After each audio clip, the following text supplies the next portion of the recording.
Welcome back. World food prices fell 3.7% in July from the month before, the sharpest monthly drop since last December, with declines seen across all crop types. The Food and Agriculture Organization's FAO Food Price Index, which measures monthly changes for a basket of cereals, oilseeds, dairy products, meat and sugar, averaged 168.8 points last month against an upwardly revised 175.3 in June. The June figure was previously given as 173.7. The decline in July was driven by weaker export quotations for wheat, maize and rice.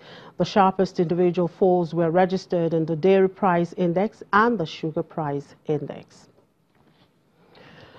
In the meantime, hard red winter wheat prices have increased by 0.90% to $205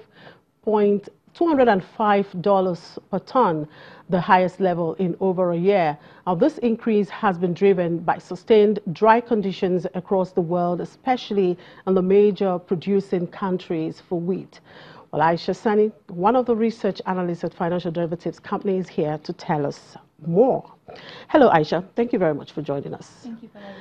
Well, we've seen the price of hard red winter wheat gone up. Is this trend likely going to continue, or are we going to expect some kind of respite? Well, when we look at the wheat market, this commodity market and its volatility, we're expecting prices to constantly change due to changing outlooks on supply and varying demand. And in this case, the factor that's influencing a dim global outlook on supply is the unfavorable weather conditions in countries that produce quite a lot of wheat, countries like Russia and Germany. And notably, Russian deep sea wheat has gone up to around $228 per ton. That's like a 41-month high.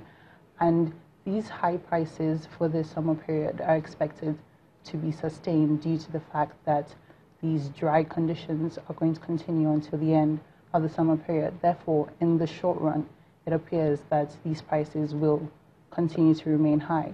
However, when we come back to the volatility of this market, we know that these high prices will result in a lower demand in the medium to long run, and therefore we should see a respite in the medium to long run. Okay, so wheat is used for multiple purposes.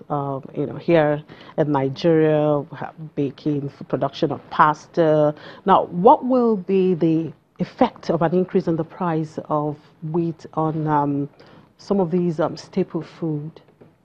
As a key ingredient in these staple foods you mentioned, the baked goods, things like bread, pastries, and pasta, the spaghetti we buy, instant noodles, and Indomie. When we think of an increase in the price of wheat, it can have either the effect of increasing the price of these staple goods, or it can result in the unit size of these goods sold being reduced. And this has been seen previously with bread, whereby an increase in the ingredients, in the price of the ingredients of bread, resulted in the loaf reducing in size. Therefore, it's more likely that we will see the unit size of these goods reduce as opposed to an increase in the price of these goods. Okay, we know that corporates such as Flour Mills of Nigeria, Honeywell, and the United Food Industries are some of the companies that actually use wheat for their production. And we've seen the price of a bag of flour go up to from 10,500, if I'm correct, to 11,000 naira. Now, should we expect an additional price increase anytime soon, as imported wheat seem to be more expensive now? Well, when we look at what causes an increase in the price of flour, we're looking at increased cost of production being transferred onto the consumer. And these large corporates, farmers of Nigeria, Honeywell, as you said, they experience large economies of scale. And the result of this is that they have a lower average cost as a result of large-scale production. Therefore, an increase in the price of wheat from 10,500 to 11, in the price of flour, sorry, from 10,500 to 11,000 seems sufficient enough to cover this increase in price of wheat. Therefore, it does not seem likely that we should experience further increase in the price of flour, at least for now. And what do you think this would mean for the July inflation numbers? Well, due to the fact that the price of flour would be maintained, it does not seem likely that we would have an increase in inflation, at least the prediction for inflation in July, at least for now. All right. Thank you very much for your time, Aisha. Aisha Sanni is one of the research analysts with Financial Derivatives Company here in Nigeria.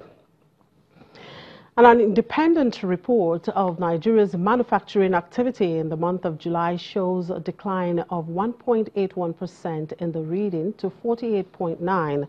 The report released by investment firm FBN Quest shows the Purchasing Managers Index was again below neutral reading of 50.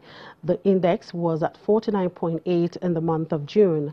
FBN Quest says 2 of the 5 sub-indices measured last month declined, with 3 sub-indices of output, employment and inventories again in negative territory.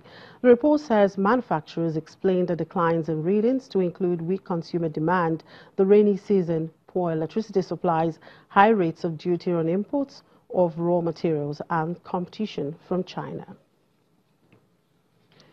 And Mali's government has granted Rand Gold Resources a 50% corporate tax reduction for the next 4 years at its Gwankoto mine.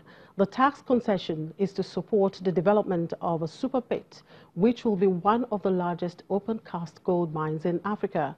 This comes weeks after a workers' strike at its Tongon gold mine in the Ivory Coast brought down production following a breakdown of government-led negotiations, triggering a 24% fall in first quarter profit.